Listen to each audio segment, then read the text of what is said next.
Hi, my name is Jabril. This is my discussion for the Supreme Court discussion. Yeah. So after watching the following YouTube videos, uh, the questions that I decided to answer. Oh, I answered the second question for my first one, and the second question, which was, how does the ruling by the conservative majority justices highlight the importance of precedent? Why? We're supposed to elaborate on this for 2 minutes. So basically, what I said for this one was that the rulings made by the conservative majority justices highlight the importance of precedent because it's a fundamental principle of the common law system. Precedent refers to the legal principle that past decisions by higher courts should be followed by lower courts in future cases that involve similar facts or legal issues.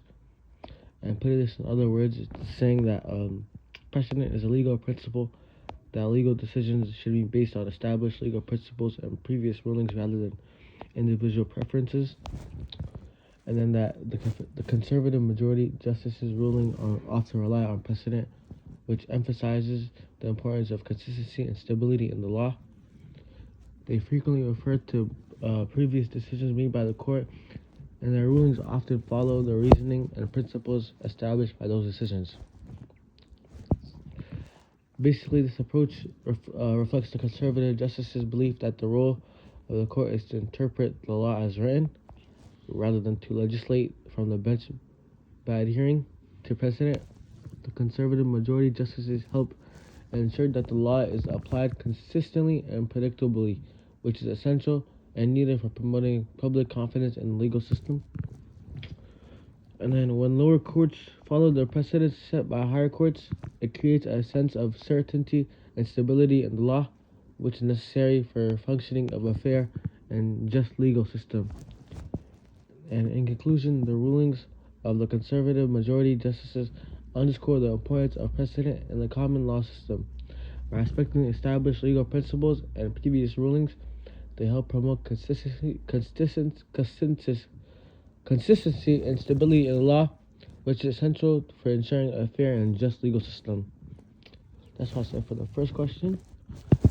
And then I answered the third question, which is, do you see any contradiction in this rulings use of the First Amendment of freedom of religion and employment division v. Smith? Why? And give detailed examples.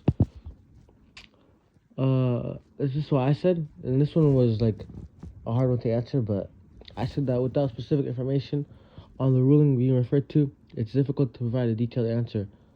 But this is what I said. I said that a general analysis of the relationship between the First Amendment's protection of freedom of religion and the Supreme Court case of Employment Division v.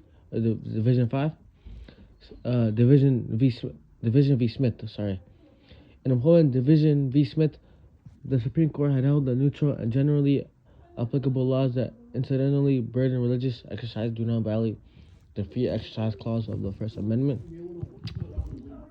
This means that individuals cannot use their religious beliefs as a basis to challenge laws that apply to everyone, even if those laws make it more difficult for them to practice for their religion. However, there are exceptions to this rule. If a law specifically targets religious practices, it may be unconstitutional. Additionally, the Supreme Court has recognized that the government may have had a compelling interest in accommodating religious practices in certain circumstances, such as allowing employees to take off for religious holidays.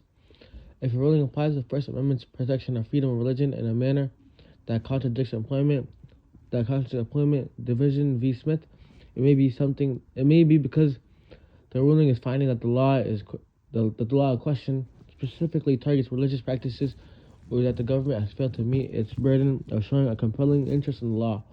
For example, if a law prohibits the wearing of headscarves in public schools, a court may find that the law violates the First Amendment's protection of freedom of religion because it specifically targets a religious practice. That's what I said, so thank you for listening to this. Yeah.